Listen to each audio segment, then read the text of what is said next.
செய்தியை பார்க்கிறோம். மதுரையில் உள்ள எழுமலை உத்தபுரம் முத்தாலம்மன் கோயிலில் பட்டியலினத்தவர்கள் வழிபாடு நடத்தலாம் என உயர்நீதிமன்ற மதுரை கிளை உத்தரவு பிறப்பித்திருக்கிறது. கூடுதல் விவரங்களோடு செய்தியாளர் கருணாகரன் இணைகிறார். அவரோடு பேசலாம். கருணாகரன், நீதிமன்றம் பிறப்பித்திருக்கக்கூடிய உத்தரவு விவரம் என்ன?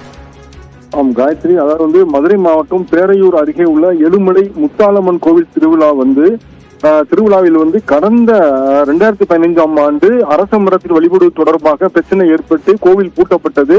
இந்த நிலையில் கடந்த ஆண்டு அந்த கோவிலை வழிபாடு நடத்தாமல் இருக்கக்கூடாது, கோவிலை திறந்து வழிபாடு நடத்த வேண்டும் என்று தனி நீதிபதி உத்தரவு பிறப்பித்திருந்தார். இந்த நிலையில் இந்த உத்தரவை எதிர்த்து மதுரை மாவட்ட ஆட்சியர் தரப்பில் மேல்முறையீட்டு மனு தாக்கல் செய்யப்பட்டது. இந்த மனு நீதிபதிகள் ஜெயச்சந்திரன் மற்றும் பூர்ணிமா அமர்வு முன்பு விசாரணைக்கு வந்தது. அப்பொழுது அரசு தரப்பில் தற்பொழுது இந்த கோவிலில் பங்குனி திருவிழா நடைபெறுகிறது. அதில் பட்டியலின மக்களிடம் வரி வசூல் உள்ளிட்ட அரசமர வழிபாடில் சில பிரச்சனை நிலவுகிறது. எனவே தனி நீதிபதியின் உத்தரவுக்கு தடை விதிக்க வேண்டும் என்று வாதிட்டார். அப்பொழுது நீதிபதிகள் அனைத்து தரப்பு வாதங்களும் கேட்டிருந்த நீதிபதிகள் திறக்கப்பட்ட கோவிலை பூட்டுவதற்கு எந்த விதத்திலும் நீதிமன்றம் அனுமதிக்காது, பூட்ட உத்தரவிடாது.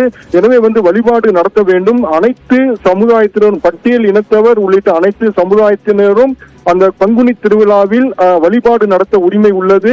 மேலும் அந்த கோவில் வளாகத்தில் உள்ள அந்த அரச மரத்தில் அனைத்து தரப்பினரும், பட்டியலினத்தவர் அனைத்து தரப்பினரும் அந்த அரச மரத்தை சுற்றி வழிபாடு நடத்தலாம். ஆனால் அரச மரத்தில் ஆணி அடிக்கவோ, தொட்டு வணங்கவோ, சந்தனம் பூசவோ இரு தரப்பினருக்கும் அனுமதிக்கப்படாது. மேலும் இது குறித்து தாசில்தார் அங்கிருந்து தகவல் பலகையை வைக்க வேண்டும் என்று உத்தரவிட்டு அரசு தரப்பில் தாக்கல் செய்யப்பட்ட மேல்முறையீட்டு மனுவை தீர்ப்புக்காக ஒத்திவைத்து உத்தரவிட்டுள்ளார். காயத்ரி, நன்றி கருணாகரன், விவரங்களை வழங்கியமைக்காக.